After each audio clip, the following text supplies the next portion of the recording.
Нил. Река, которая подарила жизнь пустыне. В Африке есть река, которая не просто течет по земле. Она проходит через болота, саванны, пустыни и тысячелетия. Она видела рождение древних царств. Она слышала шаги животных, которые шли к воде, чтобы выжить. Она помнит времена, когда человек еще только учился читать небо, ждать дождя и бояться засухи. Это Нил. Одна из самых великих рек на Земле. Река, без которой пустыня могла бы победить. Добро пожаловать на канал Earth of Secrets.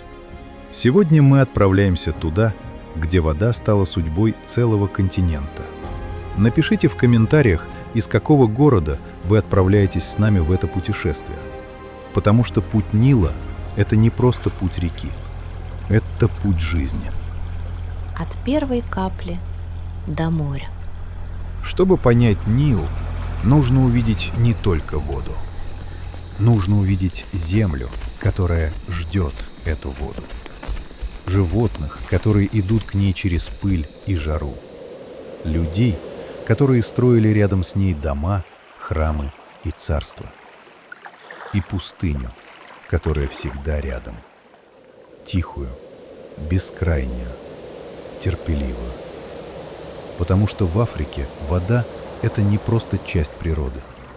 Вода — это граница между жизнью и исчезновением. У Нила нет одного начала. Где начинается великая река? С одной капли? С далекого озера? С дождя, который падает в горах, когда остальная Африка еще спит? У Нила нет простого ответа, потому что Нил — это не одна река. Это множество вод, которые однажды находят друг друга и начинают путь на север. Но прежде чем стать великой рекой, Нил должен родиться не в одном месте, а в тысячах маленьких начал. Первая капля. Все начинается не с реки, не с широкого русла, не с воды, которая уже знает дорогу к морю. Все начинается с тишины, с облаков, которые медленно собираются над горами, с влажного воздуха, который цепляется за листья, за камни, за траву. И потом с одной капли. Она падает почти бесшумно на землю, которая ждала ее дольше, чем человек умеет помнить. Эта капля еще не знает, что однажды станет частью великого пути. Она не знает о пустынях, которые ждут далеко на севере, не знает о болотах, где вода потеряет форму, не знает о животных, которые будут идти к ней через пыль, жару и страх. Не знает о людях, которые построят рядом с этой водой дома, храмы и царства, пока она просто капля. Но именно так начинаются великие реки. Не с грома, не с силы, а с маленького движения воды, которое однажды изменит все. Воды, которые ищут друг друга. Одна капля не создает реку, но за ней падает другая, потом еще одна и еще. Вода собирается в тонкие нити, нити становятся ручьями, ручьи находят низины, скользят между камнями, прячутся в траве, исчезают под корнями и снова появляются на свет. Так река начинает искать себя. Но Нил не река с одним простым началом. Он рождается не в одной точке. Он собирает себя из разных миров. Из озер, где вода кажется спокойной и вечной. Из болот, где течение почти невозможно увидеть. Из гор, где дождь падает тяжело, и каждый поток несет с собой силу высоты. Далеко на юге и востоке Африки вода начинает свое долгое движение. Она еще не похожа на ту великую реку, которую будут знать люди. но путь уже начался. И с этого момента каждая капля становится частью истории, которая будет длиться тысячи километров. Две души Нила. У Нила есть две великие души. Белый Нил и голубой Нил. Один приходит из мира озер, болот и медленного течения. Другой — из мира гор, дождей и стремительной воды. Белый Нил кажется спокойным. Он несет терпение. Он проходит через огромные пространства, где вода может двигаться так медленно, что кажется неподвижной. В таких местах река не шумит. Она дышит. Она прячется среди трав, болот и влажной земли. Голубой Нил другой. Он рождается там, где небо тяжелеет от дождя, а горные склоны превращают воду в силу. Он несет энергию высот. Он приносит сезонный пульс реки. Если белый Нил — это дыхание, то голубой Нил — это удар сердца. Долгое время они идут разными путями, через разные земли, через разные судьбы. Но однажды их воды встретятся, и тогда начнется Нил, который люди будут видеть на картах. Нил, идущий на север, к пустыне, к древним берегам, к морю. Белый Нил. Медленное сердце Африки. Белый Нил не спешит. Он не похож на реку, которая хочет доказать свою силу. Он не бросается вперед, не ревет между скалами, не ломает землю на своем пути. Его сила другая. Она в постоянстве, в терпении, в способности идти дальше даже тогда, когда движение почти невозможно заметить. Он проходит через озера, влажные равнины и бескрайние зеленые пространства. Иногда его течение кажется таким медленным, будто сама река задумалась. Будто она слушает землю, слушает ветер в траве, слушает крылья птиц, которые касаются воды на рассвете. Здесь вода не пугает сразу, но ее спокойствие обманчиво, потому что там, где вода стоит почти неподвижно, жизнь умеет прятаться. Под поверхностью может ждать крокодил. В теплой мутной воде может скрываться бегемот. А среди тростника каждое движение может быть началом охоты. Но белый Нил — это не только опасность. Это убежище. Место, где птицы находят корм. Где рыба прячется в тени растений. Где люди выходят на воду еще до того, как солнце поднимается над горизонтом. Здесь река становится не дорогой, а дыханием земли. Она не требует внимания, но без нее все вокруг постепенно замолчало бы. Белый Нил кажется тихим, но иногда именно самая тихая вода несет самую долгую память. Голубой Нил. Сила дождя.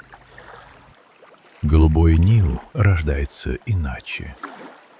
Не в тишине болот, не в медленном дыхании равнин, а там, где небо тяжелеет от дождя. В эфиопских высотах вода приходит не как шепот. Сначала облака закрывают горы, воздух становится влажным, земля ждет, и потом дождь падает. Он бьет по камням, стучит по листьям, наполняет трещины, ручьи и сухие русла. Маленькие потоки начинают двигаться вниз. Они сливаются, ускоряются и превращаются в воду, которую уже невозможно остановить. Голубой Нил не похож на белый. Он не терпит неподвижности. Он несет скорость, несет глину, камни, силу гор и память дождя. Когда он просыпается, меняется все течение великой реки. Потому что голубой Нил приносит не только воду, он приносит пульс, он приносит движение, Он приносит ту силу, которая когда-то делала земли у Нила плодородными. Белый Нил может быть дыханием, но без голубого Нила это дыхание не стало бы ударом сердца. Далеко впереди эти воды еще встретятся, и когда это произойдет, река изменится навсегда. Тени у воды. Но там, где появляется вода, появляется не только жизнь, появляется ожидание.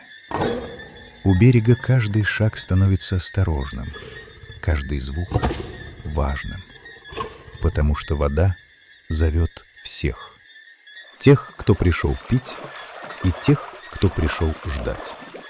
В мутной воде может скрываться крокодил. В тростнике может стоять невидимая тень. А там, где река кажется спокойной, опасность часто ближе всего. Нил дает жизнь, но он никогда не обещает безопасность. Встреча вод. Долгое время эти две воды идут отдельно.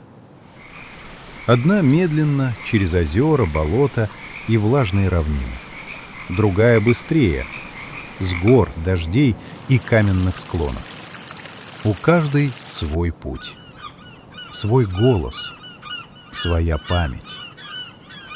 Но реки не всегда остаются разными. Иногда земля ведет их к одной точке.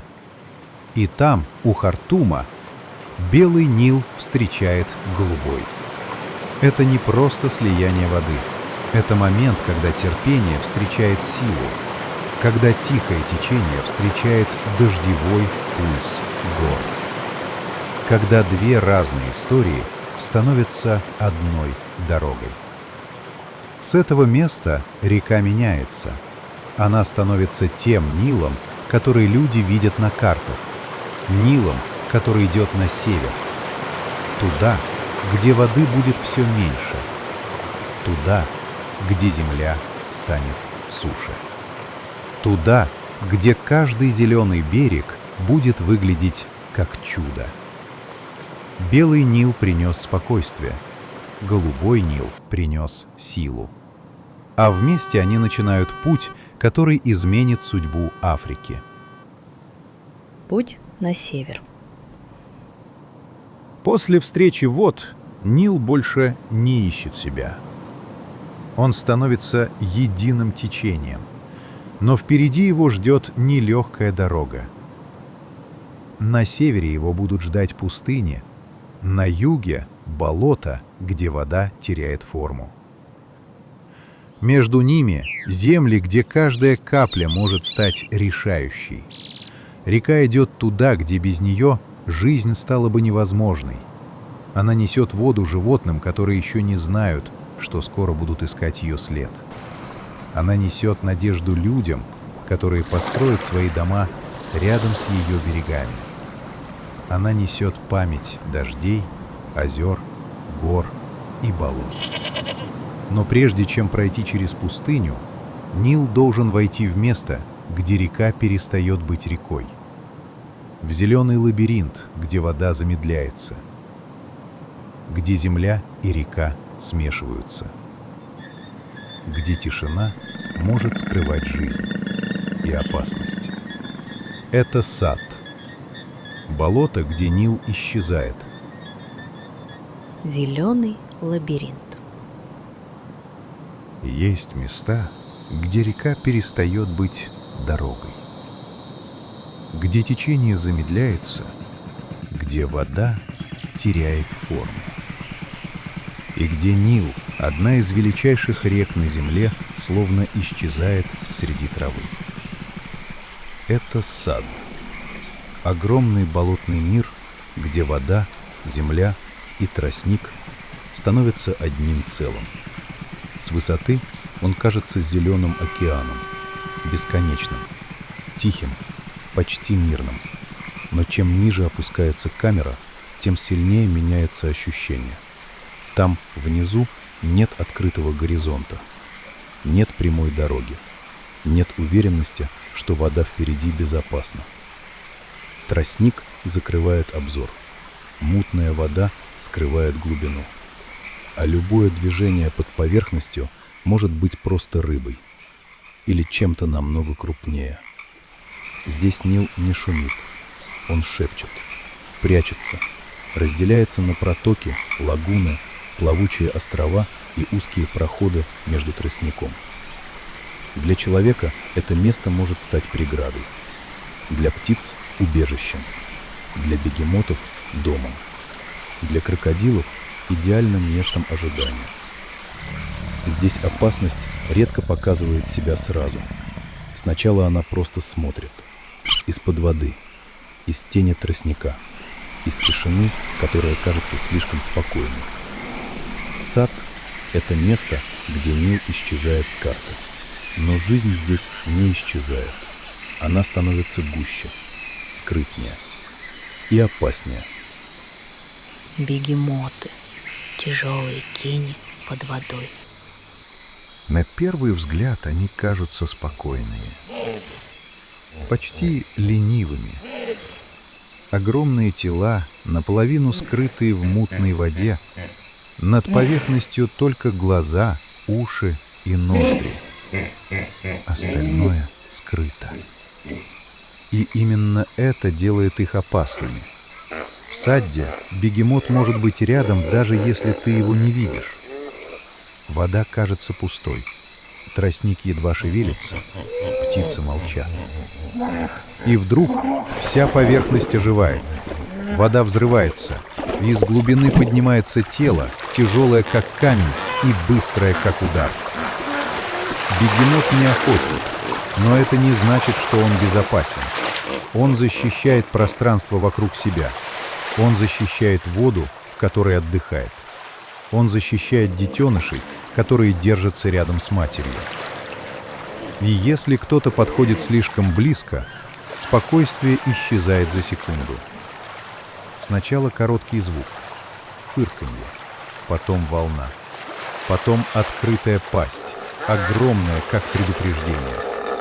И лучше понять это предупреждение сразу, потому что в воде бегемот не кажется тяжелым. Он движется почти бесшумно. Там, где человек видит мутную поверхность, бегемот знает каждый метр дна, каждый проход, каждую глубину, каждое место, где можно исчезнуть и появиться снова. Днем они прячутся от жары. Вода охлаждает их кожу. Болото становится укрытием. Но ночью все меняется. Когда темнеет, бегемоты выходят на берег, и тяжелые тени начинают двигаться по траве. И без спешки, но с силой, которую лучше не проверять. В темноте их почти не видно. Слышно только дыхание, шорох травы и тяжелые шаги где-то рядом. Сад дает им все, что нужно.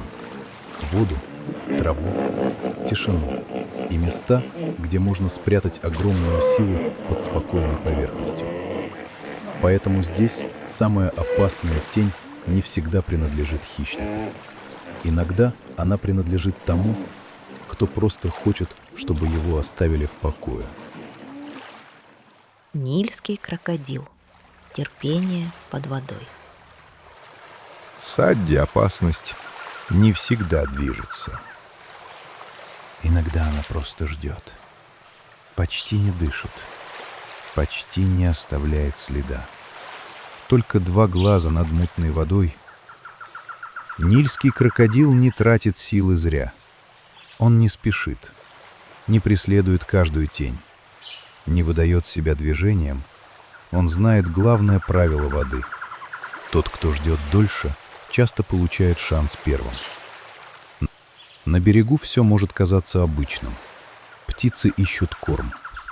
Антилопа склоняется к воде. Ветер шевелит тростник.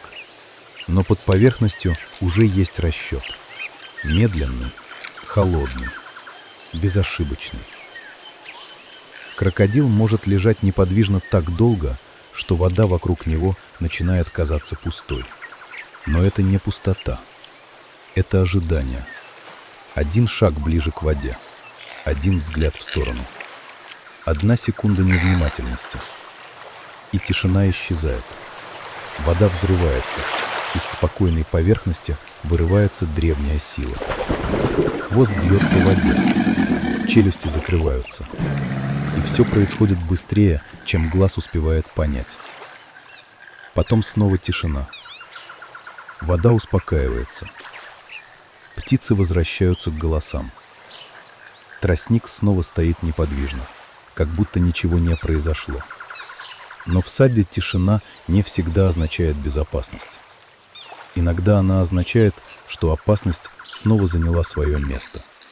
Крокодил — часть этой реки. Он не злой, не жестокий. Он просто делает то, что делал его род миллионы лет. Ждет, слушает воду и исчезает раньше, чем его заметят. Жизнь у воды. В саде Нил прячется. Он растворяется в тростнике, болотах и мутной воде. Но дальше, за пределами зеленого лабиринта, река снова меняет лицо. Она выходит к открытой земле, к равнинам, к местам, где вода уже не скрывается. Там ее ищут, ждут и иногда умирают за нее. Жажда. Есть сила, которая двигает Африку без звука. Она не рычит, не бросается из засады, не оставляет следов когтей. Но когда она приходит, все живое начинает двигаться. Это сила — жажда. Сначала высыхает трава, потом земля трескается. Потом исчезают маленькие лужи, ручьи и временные водоемы. И тогда все дороги начинают вести в одну сторону — к воде. Стада идут через пыль, медленно, тяжело, без лишних движений. Антилопы держатся вместе. Зебры следуют за старшими. Буйволы идут плотной стеной. А слоны помнят путь, который знали еще их матери. В такие дни вода перестает быть частью пейзажа. Она становится целью. И чем ближе берег, тем сильнее растет опасность. Потому что не только жертвы идут к воде. Хищники тоже знают эти дороги. Они не спешат. Они ждут там, где жажда заставит осторожных сделать ошибку. Львица может лежать в тени часами. Гиена может идти за стадом, не приближаясь. Крокодил может быть уже в воде, еще до того, как первое копыто коснется берега. Жажда делает всех уязвимыми, даже сильных, даже быстрых, даже тех, кто обычно не боится открытой земли. И все же они идут, потому что другого выбора нет. В Африке вода — это неудобство. Это причина продолжать жить. Все дороги ведут к воде. С высоты кажется, что животные идут случайно. Одни с востока, другие с юга. Кто-то появляется из пыли, как тень. Но если смотреть дольше, становится ясно. Все они идут к одному месту — к воде. На земле остаются следы. Тысячи копыт оставляют дороги, которых нет на человеческих картах. Это древние маршруты. Маршруты памяти. Молодые идут за взрослыми. Взрослые идут за запахом влаги.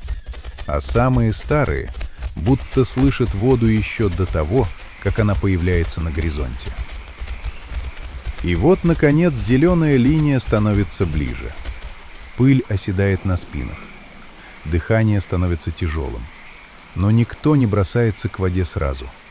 Потому что берег — это не только спасение. Это место, где нужно смотреть во все стороны. В траве может лежать львица. В тени может ждать гиена. А в самой воде может не двигаться ничего. И именно это самое тревожное. Первые антилопы подходят осторожно. Головы опущены, уши слушают. Глаза проверяют берег. Одна пьет, вторая ждет, третья смотрит туда, где тростник слишком неподвижен. Птицы резко взлетают, стадо замирает. Секунда, две, ничего. Ложная тревога. И жизнь снова делает шаг вперед. К воде подходят зебры. Буйволы занимают место плотной стеной. Жираф долго смотрит вокруг, прежде чем наклониться. Для него каждый глоток — риск. В этой позе самая высокая шея саванны становится слабостью. Но жажда сильнее страха. И поэтому берег наполняется жизнью. Шумом, дыханием, осторожностью и невидимым напряжением, которое держит всех на грани движения. Здесь никто не расслабляется полностью. Даже когда пьет. Даже когда кажется, что опасность прошла. Потому что у воды все дороги встречаются. Дороги тех, кто хочет жить. И дороги тех, кто ждет их ошибку. Перемирие у берега. Иногда у воды происходит странное.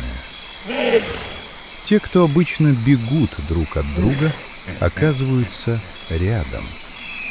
Антилопы, зебры, буйволы, птицы, слоны, жирафы и хищники, которые смотрят из тени. Здесь все знают, что рядом может быть опасность, но никто не может уйти, потому что жажда сильнее страха. На несколько минут берег становится местом перемирия, не настоящего мира, не доверия, а хрупкого равновесия, которое может исчезнуть от одного резкого движения. Зебры пьют быстро, поднимают головы, слушают. Снова опускаются к воде. Буйволы стоят плотнее, их сила в числе. Но даже они не забывают смотреть на берег. Жираф пьет осторожно. Каждое движение дается ему с трудом.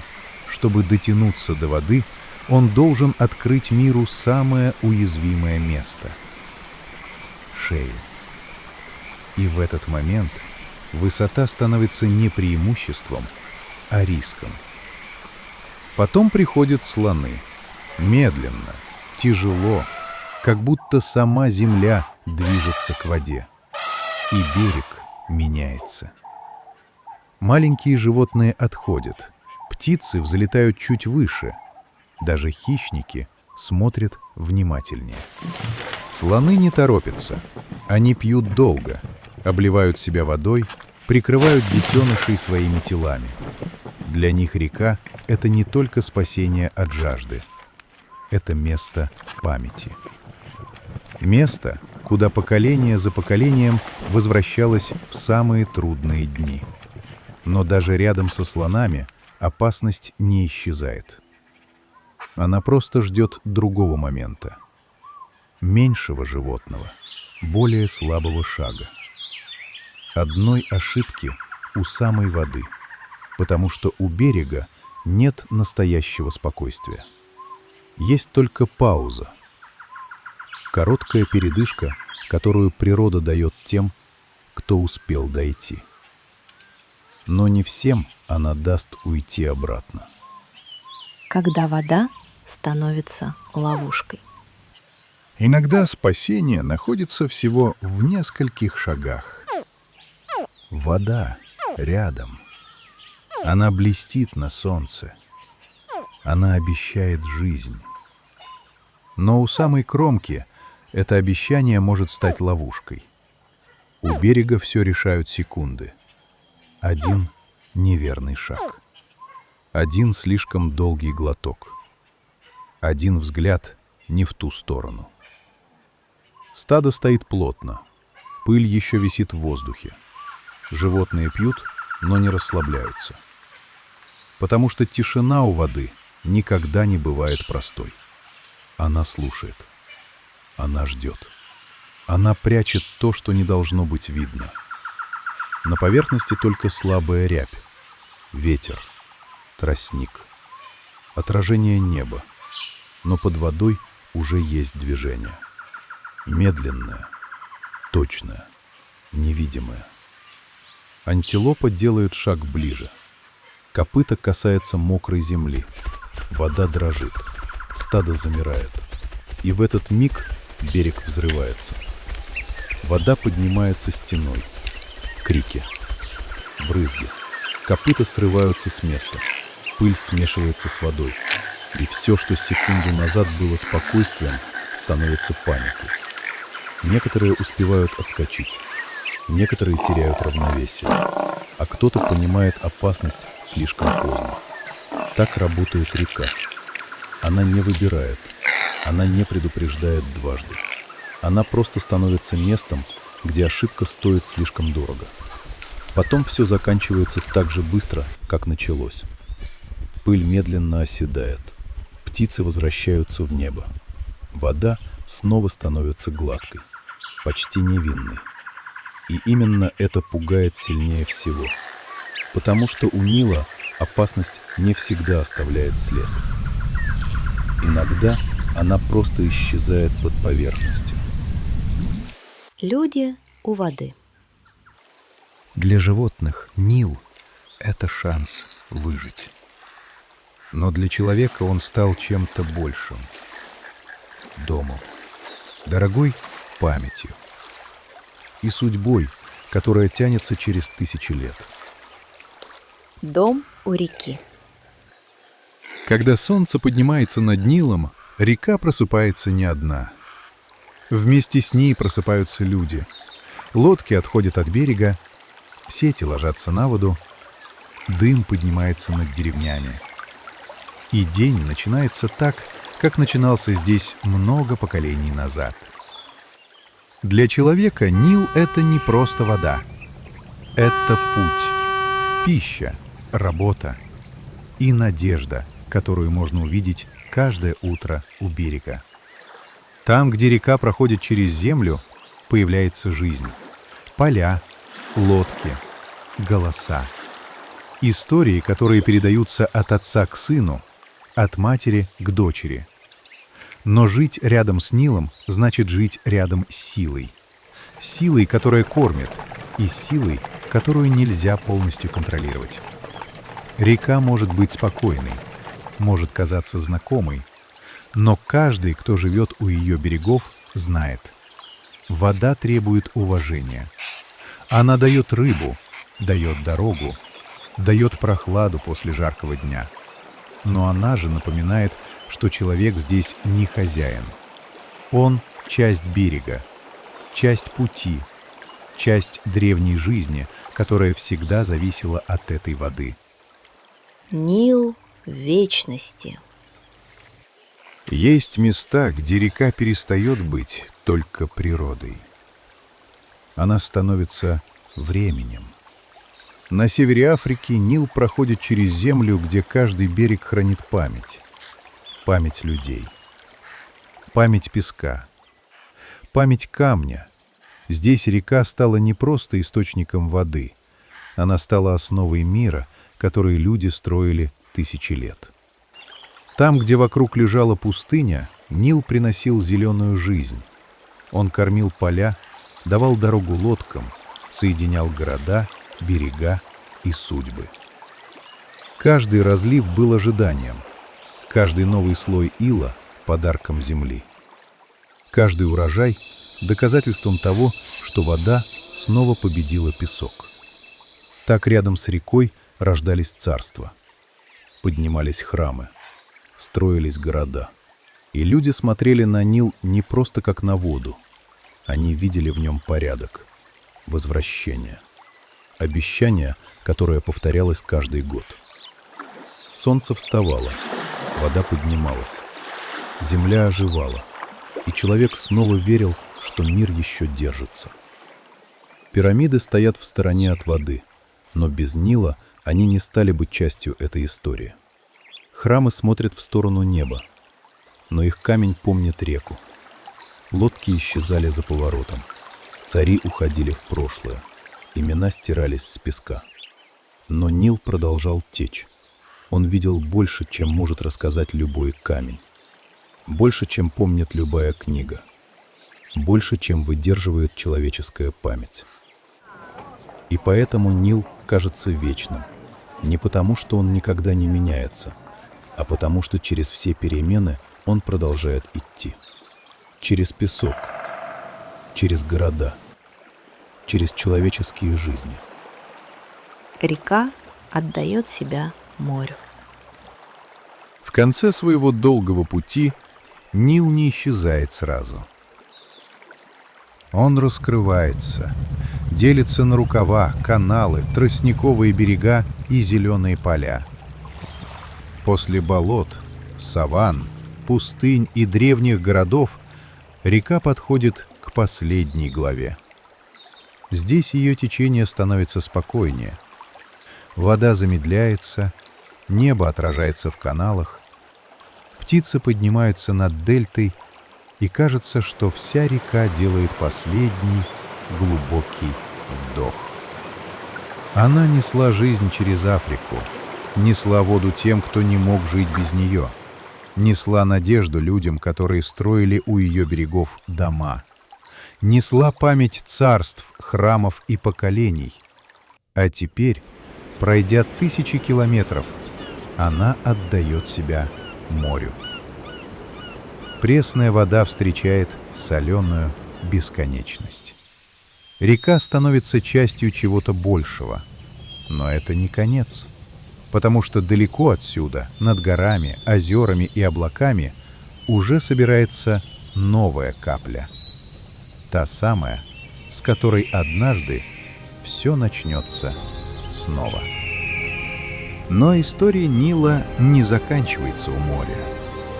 Потому что там, где река дает жизнь, она собирает всех. Слонов, которые помнят древние тропы, львов, которые ждут у берегов, гиен, которые приходят после заката, и ночь, в которой каждый звук может быть предупреждением. Это было только начало. В следующей части мы пойдем дальше. Туда, где Нил становится ареной дикой Африки,